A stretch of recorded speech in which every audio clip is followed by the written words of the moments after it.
Идел бит ул, киң бит ул. Үзенең кабатланмас яме хозурлыгы белән халык җырларына кирип калган елга Койбышев су саклагычында суны җибәрү сәбәпле ел сайын күзен сайыгып кала. Су сайыгының биоресурсларга, балыклар үрчүенә начар йогынтысы юкмы? Татарстан радиосының иртәнге турыдан-тур эфиры шушы, шулай ук республикада чиста су программасын гамәлгә ашыру, чүплекләрне бетерү, әйләнә-тирә мөхиткә, елга күлләргә пычрак сулар агызу кебек актуаль проблемаларга багышланды. Табигатьтән файдалану федераль күзәтчелеге хезмәтенең Идел-Чулман төбәк-ара идарәсе җитәкчесе Фаяз Шакиров табигатьне саклауда радио тыңлаучыларны борчыган сорауларга җаваплар бирде, хәл ителергә тиешле проблемаларны контрольгә алды. Фаяз Фәнилевич, хәерле иртә. Татарстанда су чистарту корылмаларының торышын ничек бәялисез? Чистарту корылмаларын реконструкциялау һәм яңаларын төзү буенча инде республикада зур эш башкарыла. Монда бәйләүгә килгәндә төрле очраклар бар. Чистарту корылмаларын инде тиешле дәрәҗәдә чистартылмыйча суларны ташлауы да инде тиешенчә дәрәҗә чистартыла торганнары да бар. Инде тиешле дәрәҗәдә чистартмыйча сулыкларыбызны пычратусы чистарту корылмаларына безнең инде административ җаваплылыкка шулай ук тартабыз һәм инде әйләнә-тирә мөхиткә китергән зыянны түләргә дә туры килә аларга һәм инде менә киләчәктә дә әйтеп үтәм инде бу чистарту корылмаларын эксплуатациялаучы организациялар өчен әгәр шундый очраклар була икән, монда инде катгый рәвештә административ җаваплылыкка тартылачаклар бу предприятиелар инде. Идел елгасын сауыктыру федераль программасы ничек үтәлә? Бу юнәлештә инде шуны әйтеп үтәргә кирәк, бу федераль уровеньда кабул ителгән решение, менә бу суларның инде тиешле дәрәҗәгә караган, тиешле микъдарга караганда күбрәк ташланып килүе, монда инде Астрахань өлкәсе белән бәйле бу, чөнки бу ул өлкәдә бүгенге көндә су җитмәүчелек күзәтелә, шуңа күрә менә бу эш шушлай федераль үзәктән кабул ителгән решение инде. Инде биоресурсларга килгәндә, бу даими рәвештә ел дәвамында безнең фән өлкәсендәге кешеләр белән дә инде безнең биоресурслар буенча комитет бар, алар тарафыннан тикшерелеп торыла, бу юнәлештә эш алып барыла инде. Иделдән тыш, республиканың башка сулыкларын саклау, законсыз чүплекләрне бетерү юнәлешендә нәрсәләр эшләргә кирәк дип саныйсыз?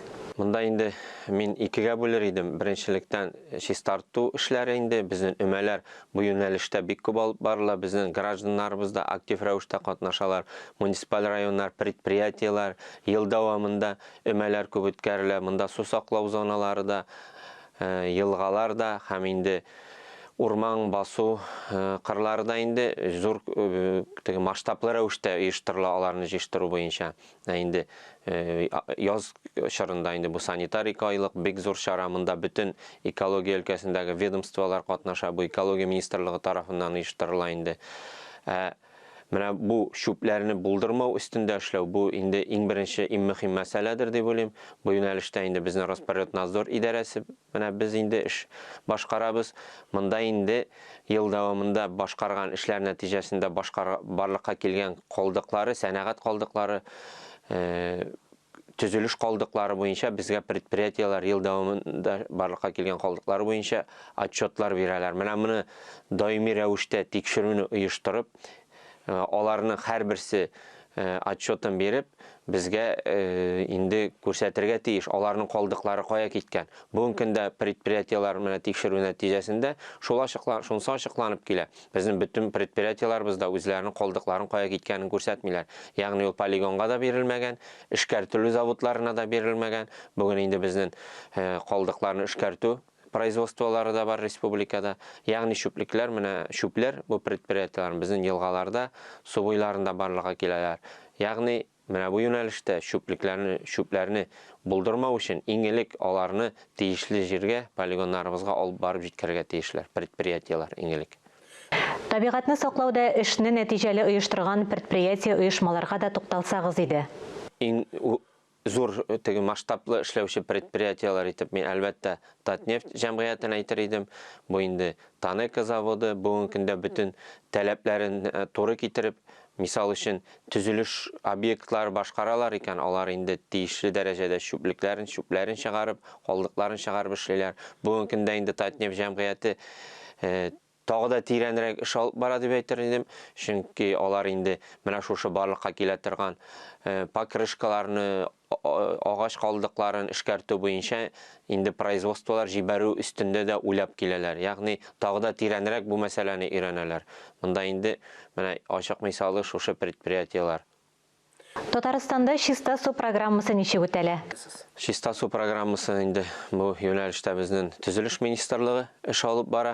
Монда инде бу программа буенча ел дәвамында чистарту кормаларда реконструкцияләр, су кертү буенча безнең менә трассаларда буенча да реконструкция эшләре алып барыла.